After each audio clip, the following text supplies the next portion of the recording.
penyembelian itu harus pakai bismillah. Kalimat harus ini harus dengan arti taruhan sah tidak sah, apa harus sebagai etika, apa harus sebagai supaya kebiasaan baik ini bertahan. Saya ulang lagi ya, misalnya Pak Arifin dawuh teng jenengan cung nak nyembelih pitik kudu maca bismillah. Kalau kamu memotong hewan harus baca bismillah. Kata harus itu apa artinya syarat sah, sehingga kalau tidak baca tidak sah. Apa keharusan dalam makna etikanya harus baca bismillah. Jadi urusannya hanya apa? Etika atau afdoliyah. Atau kita tidak ingin kultur baca bismillah itu hilang, sehingga barang tidak wajib pun kita wajibkan supaya kultur baca bismillah itu tidak hilang. Nah, Imam Syafi'i itu milih yang tidak wajib, itu hanya urusan etika.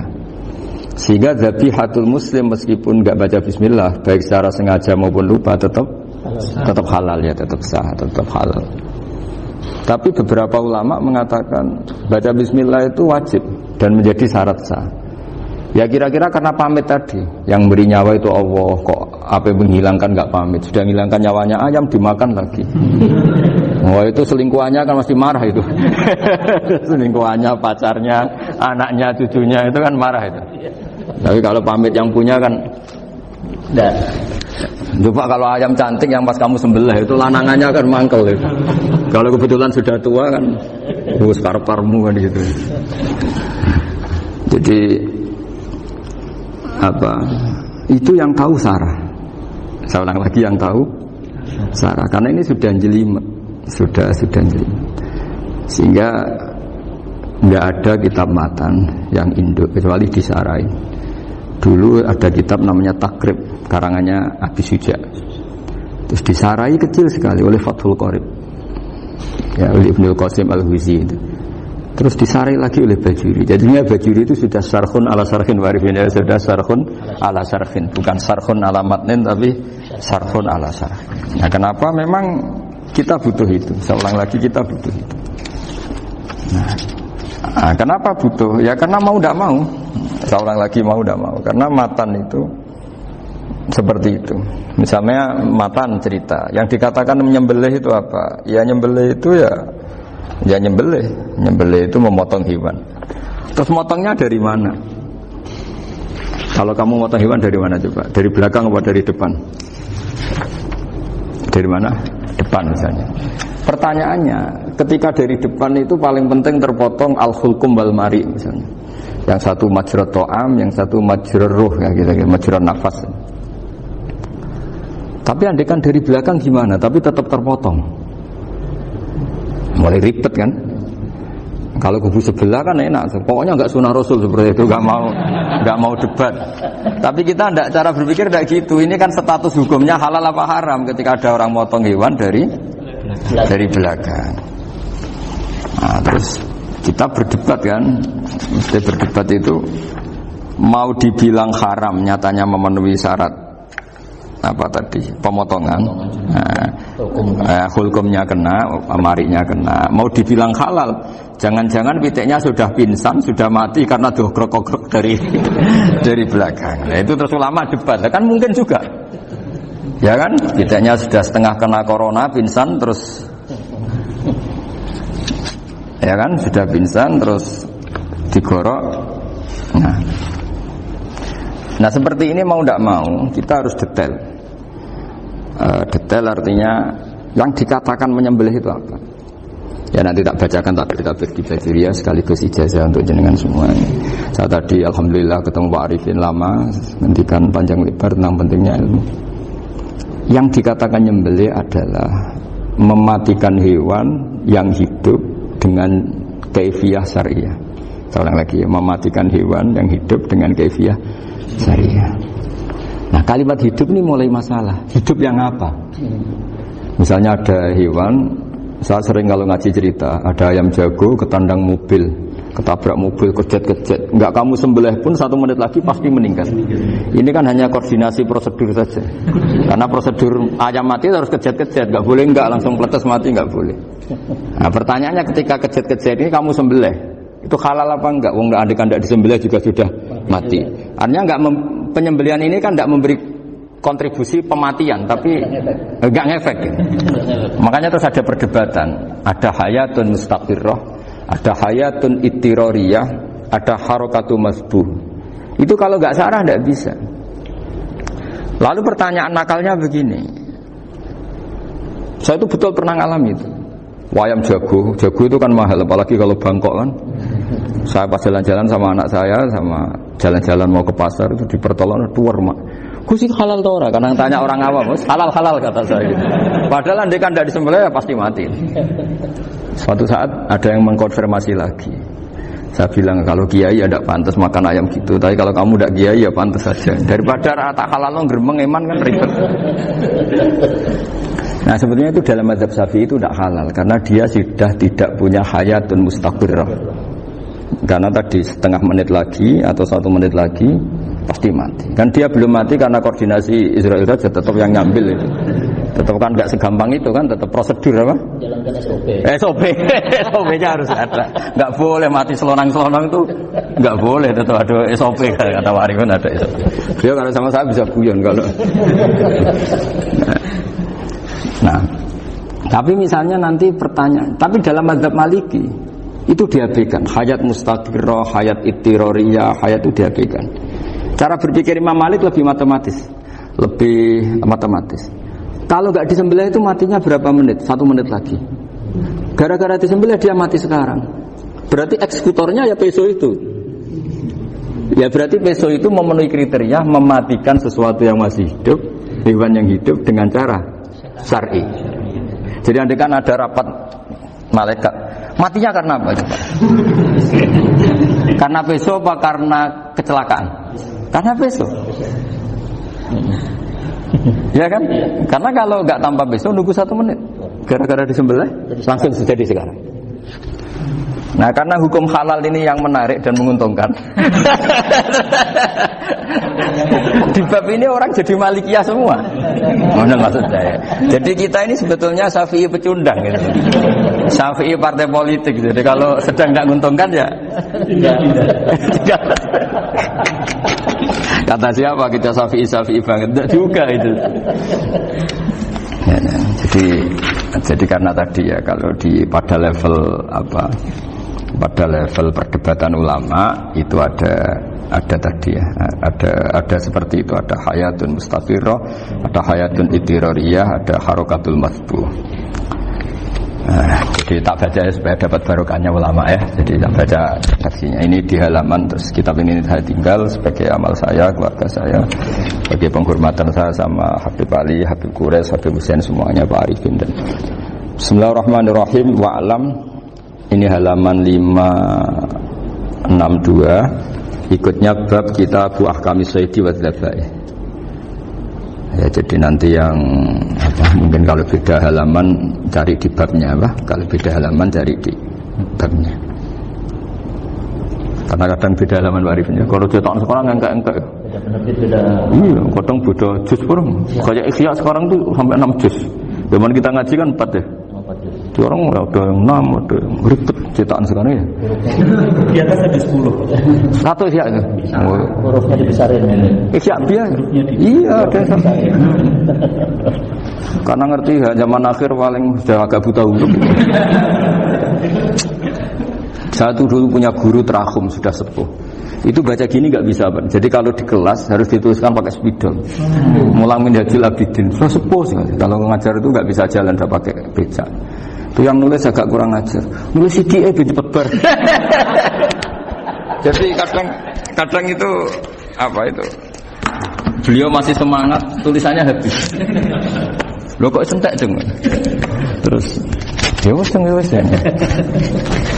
Jadi nulisnya di HVS baru dulu. Ya cepat selesai. Iya.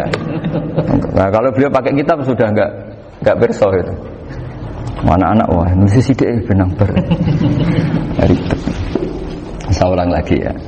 Jadi yang mau saya baca tadi itu logika fikih ya. Fikih itu berpikir ya. Di mana-mana namanya menyembelih itu apa? Dari hidup dimatikan dengan kaifiyah syariah. Kaifiyah syariah ini tidak boleh kamu nyontohkan harus disembelih, keliru juga. Karena untuk hewan yang berat atau hewan liar cukup dipanah asal ma'an harad dama yang bisa ngalirkan apa?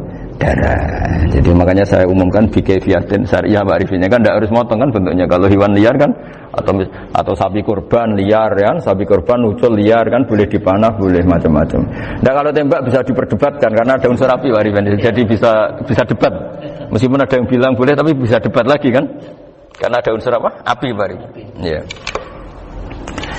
Tapi ini saya cerita umumnya bikaifiatin syariah. Nah karena kalimat hewan hidup, ada kalimat hidup. Hidup yang apa kan pertanyaannya? Hidup yang sudah kejet-kejet, misalnya sudah koma, sudah kena corona, disentak istrinya, itu.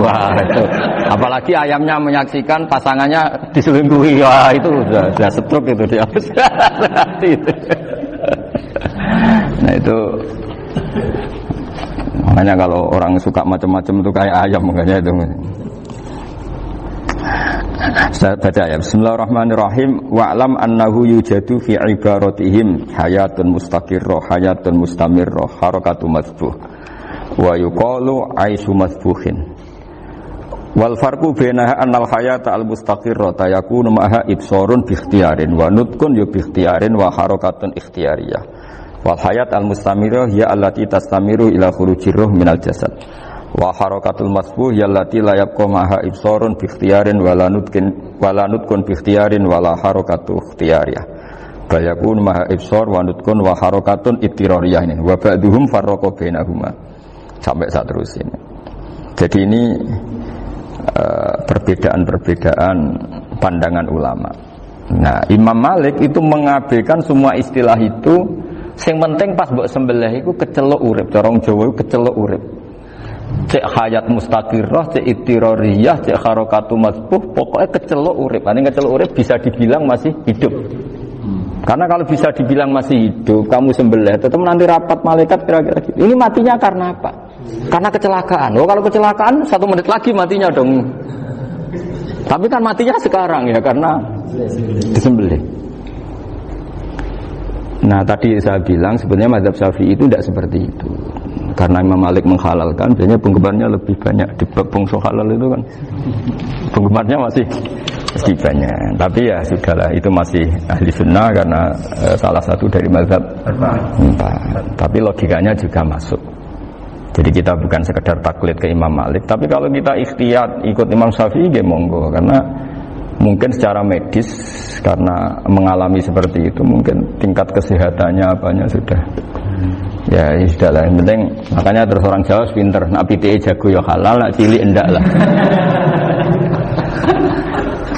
Itu kan ibarat perdebatan antara kepiting sama yuyu.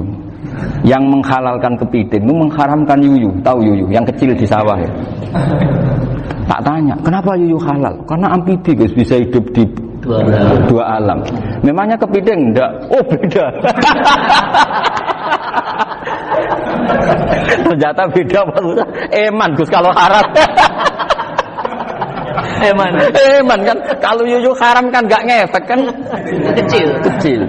Ini mufti kok. Oh udah kadang halal, udah kadang makan selama ini. Iya selama ini udah kadang makan itu. Makanya banyak kiai yang mengharamkan kepiting sebetulnya, tapi minoritas kan? Minoritas. Tapi yang mengharamkan yuyu mayoritas, wong kecil aja. Jadi kita ribet ikut siapa? Gitu. Kata siapa? Ahli fikih gak mikir untung rugi. Makanya saya ini bingung, jadi saya ini kan kiai ya, kiai betul. Susah kadang jadi kiai.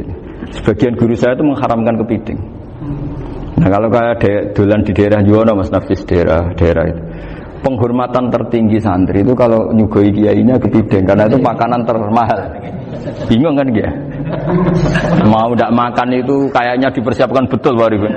Udah ada effort ya. Warna nyari yang mahal kan? Mau makan itu sebagian guru kita mengharamkan. Akhirnya ya ada darurat tadi. Makan sekadarnya. Kalau saya habis 3 pasti israf. Kalau habis 1 prosedur hormat yang nyugui. Itu susahnya jadi kiai. Kalau kamu kan tidak kiai, mumpung gratis. Enaknya gak jadi kiai kan itu masalah. Pertimbangannya mumpung gratis. Sudah gitu masih mun dibutuh mawon, makai dibutuh mawon. Oh digawa tenan. Tapi sebetulnya ada sisi naif dari yang bilang halal tadi. Ketika yang bilang hal naif itu versinya, tapi ya nggak apa-apa, semoga dimaafkan Allah. naifnya tadi, tapi saya tidak tapi itu masalah khilafiyah ya. Semoga yang mengatakan halal juga benar, karena punya perhitungan iman tadi. Tapi yang bilang halal itu tak tanya, yuyu itu halal apa haram? Lucunya jawab haram semua. Yuyu bahasa Indonesia enggak ada kayaknya. Enggak tahu juga saya apa. Yang penting paham tapi yuyu, yang kecil itu. Itu kalau diharamkan enggak ada yang protes ya? Enggak ada. Tapi kalau kepiting? Ini pakai model apa? Coba Pak Wafa, kalau alasannya amfibi, yuyu sama kepiting sama enggak? Kalau alasannya amfibi, hidup di dua alam. Sama-sama. Kenapa kepiting jadi halal? Lebih bernilai. Ini juga mufti model baru. Mungkin muftinya menghalalkan. Iya makanya itu. Kan jadi kayak tadi ayam jago tadi orangnya tak tanya akhirnya. Andekan yang kecelakaan itu ayam kecil. Kamu tanya saya enggak? Ya enggak, terus langsung tak buang. Kan langsung dibuang. Berhubung ayam besar. Eman kan. Tapi nurani aja sebetulnya protes. Nyembelih kleket-kleket. Kadang kan apa kejet-kejet itu sudah tunggu SOP jalan waktu.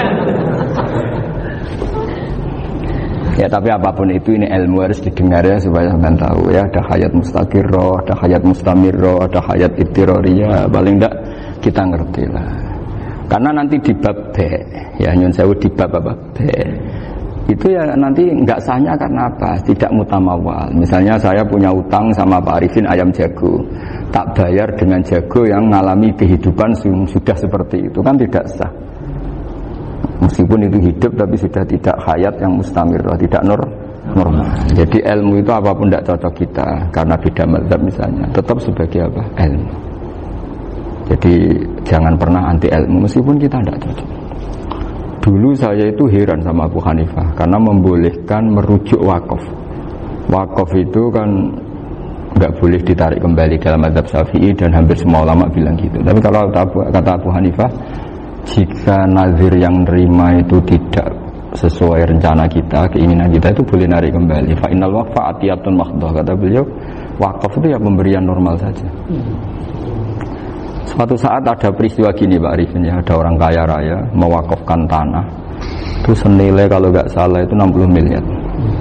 Singkat cerita beliau bermain apa gitu, bisnis apa itu bangkrut, kemudian itu belum disertifikatkan wakaf, kemudian nggak ada yang disawang coro Jawa, nggak ada yang dilihat, terus mau dibeli sama nyuwun sewu sampai yang mau beli yang mampu itu non muslim. Singkat cerita ada orang kaya muslim yang mau beli itu tapi ada problem karena itu wakaf. Tapi kalau nggak dibeli itu malah dibeli non muslim. Tanya saya jawab nggak apa-apa dibeli saja, ngikuti mazhab Abu Hanifah. Karena kalau mazhab Syafi'i itu nggak sah semua pembeliannya. Tapi apa artinya mazhab kalau kita berpikir nggak sah tapi yang jual melakukan? Nah itu yang nggak dipikirkan oleh orang-orang fikih yang di Menara Gading. Apa gunanya kita bilang nggak sah, tapi yang punya tanah tadi tetap menjual karena tidak mengindahkan hukum itu. Mau apa coba? Makanya saya bilang bagi tentang Gus itu nggak ada kaulnya dalam mazhab Syafi'i. Saya bilang kamu mengharamkan itu tidak ada gunanya karena itu tetap dilakukan. Jadi kita pertimbangannya ada itu, daripada dikuasai situ mendingan kita. Betul. Nah itu sisi-sisi fikih. Makanya ini kita ngaji fikih tidak segampang itu memberi fatwa karena pertimbangannya banyak, Pak. Tidak hitam putih. Tidak hitam putih gitu maksud saya, ini cerita. Jadi nanti kamu ngerti. Jadi mau apa coba? Itu kan ibarat gini. Hukumnya kita ngajar perempuan itu masalah sebetulnya secara karena itu ajnabiyah. Tapi fakta mentoleransi li ajli ta'lim karena untuk belajar enggak apa-apa. Kalau sudah jadi fakta itu ribet. Dia maunya belajar sama kamu dan sekali kamu tidak mau belajar ke yang lain yang potensi menyesatkan. Jadi fakihnya bukan masalah nazar lagi, sudah penyelamatan. Ribet kan kalau sudah begitu. Saya punya kenangan yang menurut saya itu harus jadi trauma. Siapapun harus jadi trauma. Ini cerita sedikit. Ini masih ngaji fikih, pertimbangan. Ada orang itu sangat khusyuk, Pak. Sangat khusyuknya di rumahnya Pak Wafa itu nggak ada TV, nggak ada motor, nggak ada apa saja.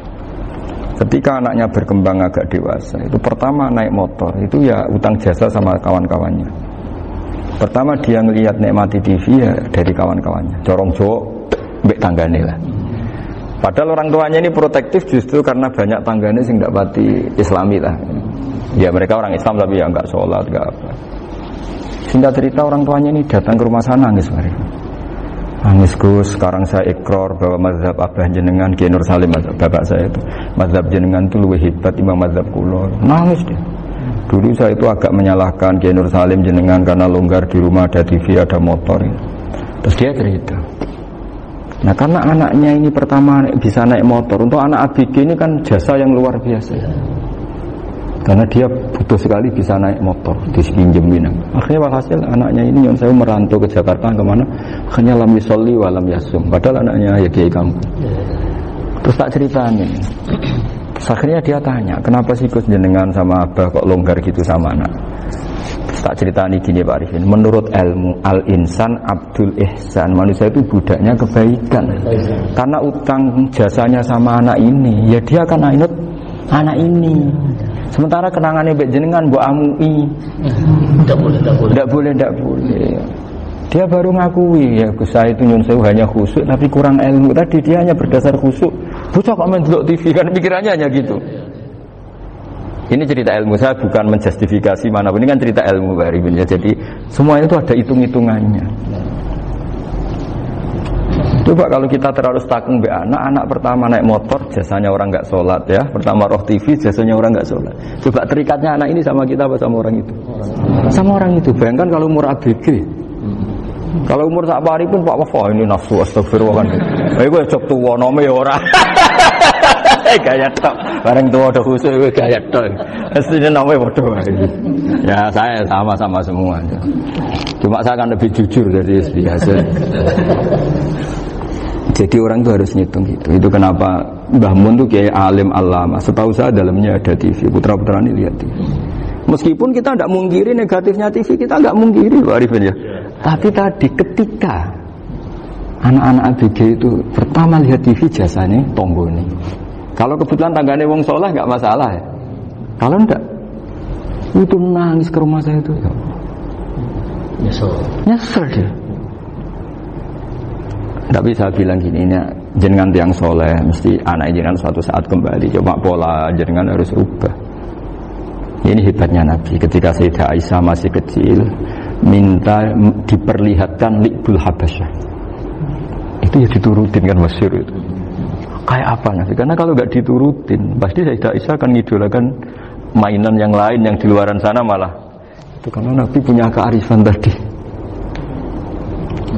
Jadi ini kan ilmu, lagi-lagi ilmu. Jadi yang semua itu harus dibaca dengan ilmu. Makanya kata Nabi, ad-dunya mal'unatun mal'unun fiha illa dzikrawah wa ma'alalahu aw aliman aw muta'alliman. Karena dunia ini hanya bisa dibaca dengan ilmu. Yang diridai Allah maksud saya hanya bisa saya itu banyak kenal menteri, kenal pejabat. Tapi saya tidak pernah melihat itu sebagai pejabat. Melihatnya itu orang yang ingin belajar agama. Karena sekali salah melihat, yang hidup itu tamaknya Pak Arifin. Yang hidup kan tamaknya. Saya kenal orang kaya kok melihat kaya, yang hidup itu tamaknya, ingin dapat ini. Tapi kalau melihat itu sebagai hamba Allah yang ingin belajar, insya Allah kita selamat dari tamak. Meskipun kita ya manusia tidak sempurna.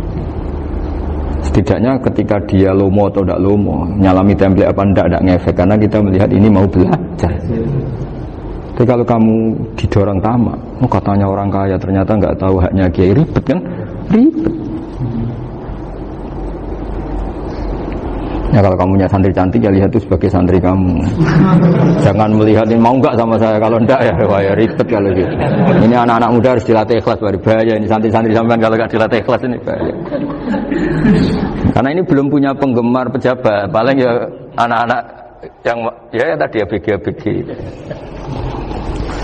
Jadi lah Sarah kembali lagi Sarah itu membicarakan itu detail.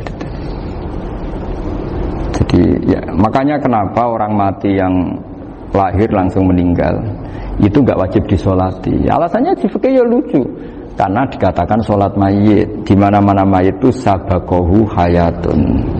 Di mana-mana namanya mati itu terdahului oleh hidup. Nah ini nggak pernah hidup langsung mati. Jadi fikih itu yang kadang lucu. Ya gitu aja alasannya. Kamu nyolati apa? Mayit. Kenapa kok mayit? Ya mayit itu namanya mayit. Orang mati. Orang mati artinya pernah Hidup. Lah itu sarah. Jadi ketika matan hanya cerita wasiktu alladzi lam yastahilla, enggak pernah nangis, lam yusalla alaihi. Sarah bilang mergo ora tau urip. Kalau enggak pernah hidup berarti enggak bisa dikatakan mati. Kayak sampean miskin itu kan enggak bisa dikatakan bangkrut. Ya. Ya miskin aja gitu loh. Kan gitu ya. Karena nggak pernah kaya. Kayak Mas Nafi nggak bisa dikatakan, oh itu Qurannya lupa gimana? Nggak pernah hafal. Jadi yang dikatakan lupa itu pernah apa? Nggak lupa nggak apa? Gus Qurannya lupa, gaya nggak pernah hafal kok bilang apa? Lupa gitu. Nggak boleh Pak Wafa bilang saya ini bangkrut apa? Nggak pernah kaya kok bangkrut. Jadi semua itu ada aturannya itu.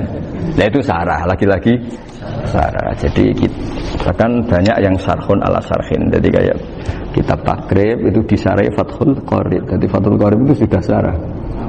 Disarai lagi Bajuri. Nah, itu termasuk cerita itu ya. Cerita-cerita.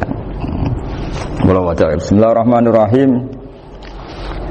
Ya, wa yakunu qad umma dzukira daf'atan wahidatan la fi daf'ataini. Islam tujad al hayat al mustaqira inda daf'atis saniyah. Amma idza wujidat al hayat al mustaqira inda daf'as saniyah fayakhilu al masbuhu aidan. Fasartu wujudul hayat al mustaqira fi ibtida'il waqti akhir marrah. Wa makharu dzalika inda tulil fasli wa illa fala rafa'a sikina wa ada fawran aw alqaha liqawniyaka latan wa akhadha ghayraha fawran aw saqatat minhu wa akhadha ghayraha halan aw qallaba wa qata'a biyama bagi hal al-masbuh. Jadi ini masalah sarah. Sarah itu sudah detail. Misalnya gini, kamu motong ayam. Motong ayam harus sekaligus sret jadi. Jangan sampai nyuwun sewu dua kali. Jangan-jangan misalnya gini, ayam tak potong pas ke kiri separuh. Ya, ke kiri separuh apa hulkumnya. Pak Arifin datang, Assalamualaikum Gus Pak, waalaikumsalam, terus santai jagungan dulu. Jagungan sampai besoknya itu enggak meneruskan. Bareng-bareng malah salam, ingat lagi loh, ayam saya ini. Ketika saya meneruskan ini, potensi ayam ini sudah mati atau sudah hidup yang ini masih mazhab Syafi'i loh ya. Atau sudah hidup yang sudah tidak normal. Artinya apa? Penyembelian kedua yang mengeksekusi tadi sebenarnya mengeksekusi barang mati. Yang penyembelian pertama tidak bisa dikatakan penyembelian karena tidak sampai mati. Penyembelian kedua berstatus setengah mati. Nah, kalau seperti itu maka haram. Kecuali itu dilakukan secara fauron. Fauron dicontohkan nyembelih ternyata pesunya kedul terus ngambil yang lain. Tapi fauron langsung atau terjatuh ngambil langsung. Ya itu boleh karena ditoleransi. Tapi kalau kalam ajnabi kata tadi omongan Pak Arifin. Sebuti Pak Arifin, alhamdulillah sehat. Jaminan mau rawuh. Dari ayamnya asem mana? Ini harus sebar. Ini orang ngapur betul. Jadi, nah itu sarah. Bicara sampai detail itu sarah. Jadi ada sekian kemungkinan. Jadi ya, jadi termasuk yang diandaikan apa? Nah, hayat mustaqirah itu batasnya yakunu maha itsorun bi ikhtiyarin wa nutkun bi ikhtiyarin wa harakatun ikhtiyariyah. Hayat mustaqirah itu kalau dia betok-betok itu ya karena karepnya. Maksudnya gini, gamane cara roh pitik wedok engkek yo cek karepe dhewe. Cara dia melihat peso itu karepe ya masih lari. Jadi misalnya ada ayam. Ayam kita sembelih baru luka sedikit. Belum sampai andaikan dibiarin ya mungkin suatu saat sembuh, luka. Terus melihat kamu lari ketakutan karena kamu dianggap gladiator, killer lah. Nah itu berarti punya hayat mustaqirah. Tapi sudah kalau kamu sembelih kadek ngeriwit, roh kowe serawedi, ya kan? Mau demo ya sudah enggak berkutik, ya dia berarti tidak punya hayat mustaqirah. Gitu. Ya batasannya itu Joro. Nah. Dalam mazhab Syafi'i, syarat sahnya penyembelihan harus hewan itu punya hayat mustaqirah. Nah ini sarah ya, jadi sarah itu lebih jelimet. Nah makanya kenapa tidak boleh nyembelih pakai yang tumpul Mas Nafis? Takutnya ayamnya itu ngalami dohtoh, atau kok ditekek. Misalnya sama nyembelih pakai peso tumpul, ini ketekek, takut. Kan dia misalnya ayamnya jantungan, roh peso wis seduk kan, udah gitu ketekek. Nah itu mati dulu pasti itu. Jadi pas diongok-ongok dia sudah mati. Jadi nanti kalau di akhirat sebenarnya saya sudah mati loh, ngawur. Wah, apalagi nganggo keris naga sastra. Wah, itu sudah gereng sakti kan diginikin tok sudah mati kan? Makanya bahaya nyembelih pakai keris-keris sakti karena sebelum terpotong sudah mati saking saksinya apa? Keris itu misalnya gitu. Makanya nanti suatu saat ada pertanyaan ini, boleh enggak nyembelih ayam orang yang rainya itu sangat? Wah, itu haram. Kena. Oh, itu mesti mati dulu. Kumisen tatonan apa? Iya kayak algojo. Ayamnya jenis apa? Stroke ya? Jenis penakut. Pas mau disembelih tidak mati. Jadi hati-hati ya nyembelih ayam. Jadi kalau orang kampung Pak Arifin ya, orang kampung mudin kampung. Mungkin kalau orang kota sudah nyuwun sewu enggak peduli. Kalau orang kampung itu apa itu Pak Arifin? Kalau nyembelih jago itu sampai apa itu? Ilatnya dikeluarin dulu. Oh iya. Apa ya? Iya, karena takutnya katanya beberapa yang kaget itu kelek apa? Ketelan. Iya ketelan ya. Itu ya ada kearifan gitu, tapi ya terlalu ya menyiksa ayam. Tapi memang potensi katanya Pak Arif. Katanya yang ahli-ahli itu ya. Jadi kalau dia jago ya mau disembelih, saking takutnya itu. Kalau orang Jawa kalau takut kan yang ngelek itu ya. Orang Jawa loh ya. Itu kalau orang takut kan kadang apa kayak. Nah ayam itu tak ketakut. Kadang ininya terus apa? Lidahnya masuk. Akhirnya pas disembelih ini nggak kena. Nah, makanya terus banyak mudin yang punya ikhtiar tadi. Pernah lihat Bapak yang ayam jago itu? Ilatnya ya, itu ya tidak wajib, cuma tidak bisa kita salahkan. Tapi kata penyembelih yang lain tak tanya, eksekutor yang lain, pokoknya rodok dipenek Gus. Iku seraiso. Saya belum pernah nyembelih ayam karena ini kan selain nggak profesi saya juga nggak mentolonan saya. Tapi ini beberapa kefiah ya, yang penting kita tahu ilmunya. Yang paling pokok itu qatul khulqum wal mari. Ya kira-kira dalan sing digo nafas sama digo makanan tadi. Ya tapi itu tadi caranya semua itu harus mengalami atau masih punya hayatun mustaqirah. Nah, takutnya dalam konteks nyembelih yang apa tadi? Saya bilang separuh tadi. Itu jamnya normal enggak? Itu sudah jam 11 ini. 10. Oh, jam mati almarhum itu. Itu enggak halal disembelih itu sudah maitah ya. 10-14 kan. Iya. Ya makanya saya bingung lihat jam. Ya jadi itu Pak Wafa ya, pentingnya sarah itu seperti itu. Matan itu kan asal nyembelih saja, tapi di sarah diterangkan jangan hanya nyembelih, yang disembelih harus ada hayatun mustaqirah, karena dikatakan penyembelihan adalah menghilangkan nyawa dengan cara yang syar'i. Nah, kalau nyawanya saja sudah hilang bukan nyembelih gitu. Nah potensi itu ada ketika jago kamu sembelih pakai yang tumpul, ini ada dokhtoh.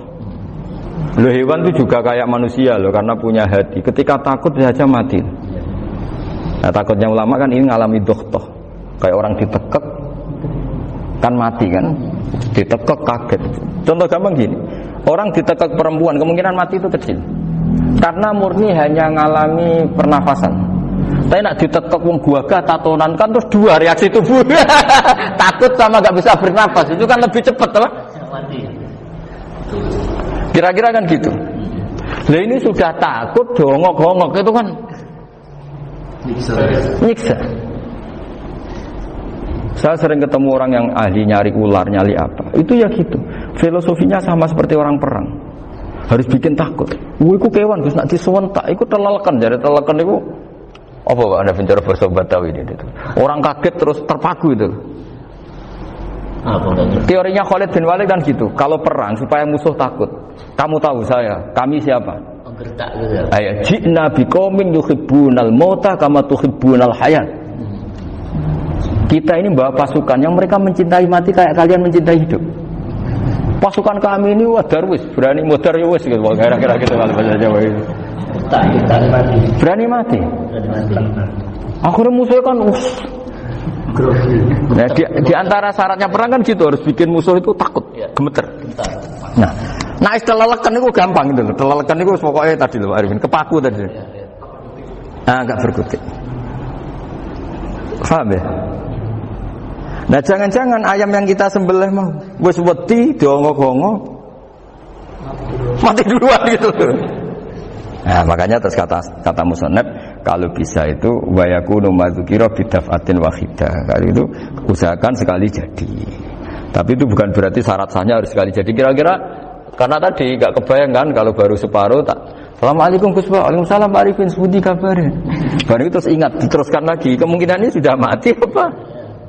Nah, makanya ya tapi lagi-lagi ini sarah ya tak baca bismillahirrahmanirrahim wa yakunu qad umadzukira daf'atan wahidatan la fi daf'ataini fa innahu yahrumul masbuh hina idin. Kalau 2 kali, tapi 2 kali maksudnya yang 1 kali ini mengakibatkan kematian. Dikatakan penyembelihan belum sempurna, dikatakan hidup toh nanti pasti mati, berarti tidak mengalami hayatun mustaqirah. Paham ya? Jadi ini semoga dapat barokah dari para ulama.